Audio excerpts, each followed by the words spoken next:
Sup guys, welcome to this Gamer Tech video. In this video, I'm going to be installing the Alphacool water cooling set, which Aquatuning gave me, so thank you guys. Let's just get to it. Now, as I've said before, I have never water cooled a PC, so it's going to be a bit of a step-by-step learning process, but I'm sure that it will be...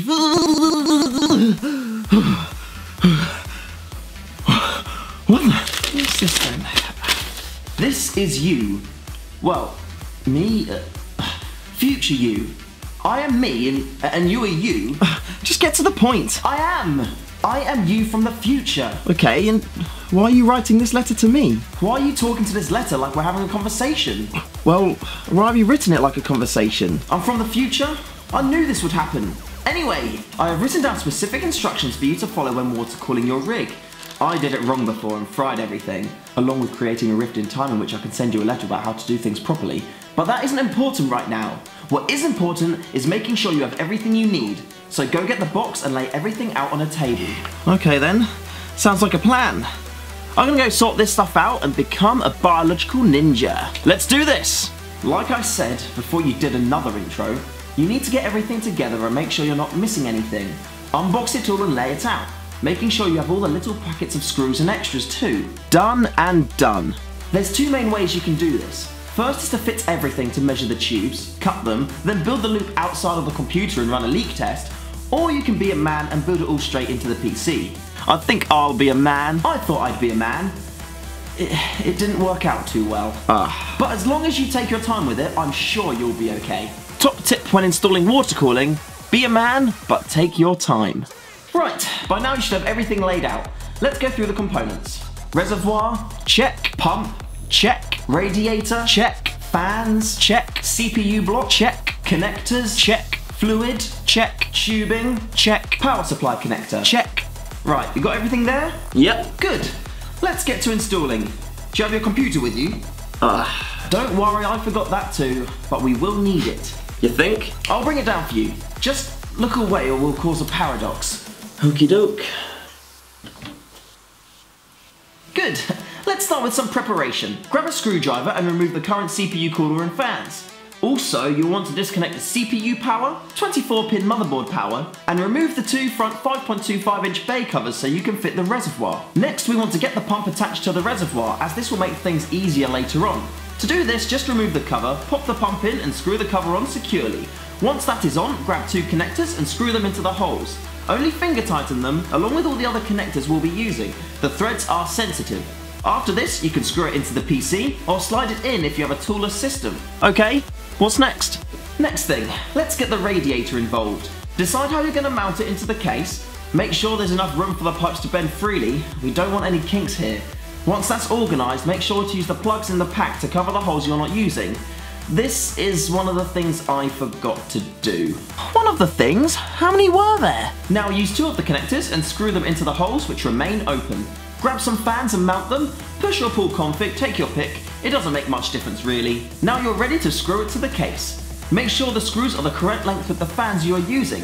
If they go into the radiator too far, they will damage it and cause leaks. This is another thing which may have happened when I did it. Another thing? But that's all the easy stuff. Now, let's mount the CPU block. Hooray! Clean the old thermal compound off the CPU. Get all of the screws and brackets in place. Apply the lovely new compound. Lovely? Remove the plastic film from the new block and pop it onto the CPU and screw it down nice and secure. Once that's on, you can screw the connectors on. Again, only finger tight. Now that was easy and fun, wasn't it? This future me is really starting to annoy me. You've probably guessed it, but the next step is now connect the tubes to the system.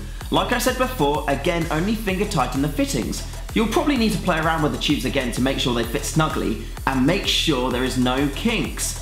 If there is, it's probably because the tube is too long, so snip a bit off and try again. Now that I can do. It's starting to come together now. You deserve a little break, as the next part is a bit scary. We're gonna be filling it with the fluid. I knew you'd do that. Now before we wet ourselves, put down some paper towels underneath all of the connectors. This way we can tell easily and quickly if there is a leak and we can correct the problem. This guy's a genius. Water time! Unscrew the fill port on the reservoir and fill it to the top. Once it's there, you will want to connect your power connector to the 24-pin cable and turn on the system until the fluid has gone down halfway in the reservoir. Make sure you turn it off at this point, otherwise your pump will run dry, and that is a surefire way to kill it. Okay, I will definitely not do that. Once again, just rinse and repeat until the loop is full. Sometimes this works better if you do a montage.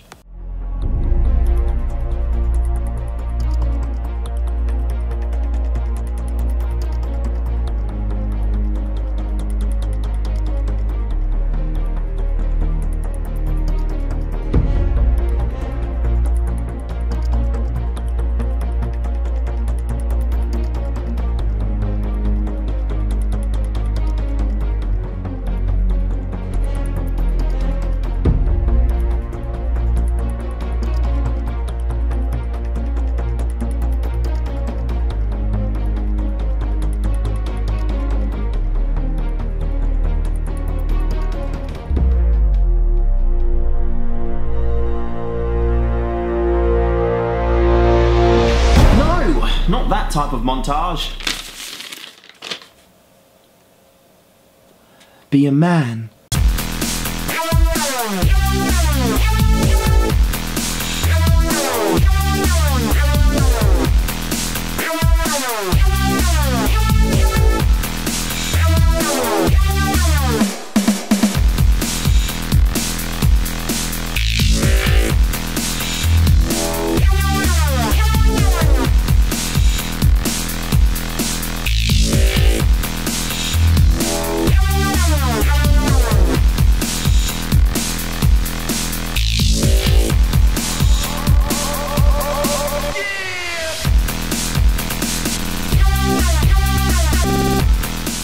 And that should be it. Congratulations! If everything is running fine and nothing had died, and there isn't a rip in the space-time continuum, then you have successfully completed your loop. Hooray! However, for safety, I recommend letting the system run for 24 hours to make sure there isn't any leaks. Sounds good to me. As for me, I have done what I meant to do. Now the future will be different. But then I would have never sent you this.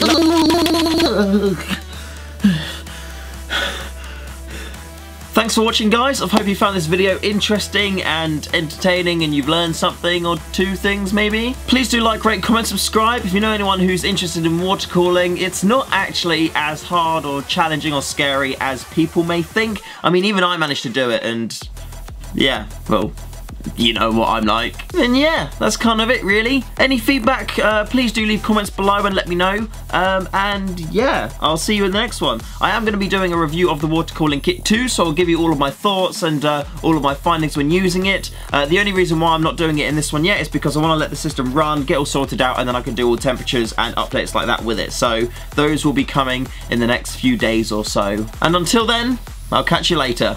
Stay fresh, guys.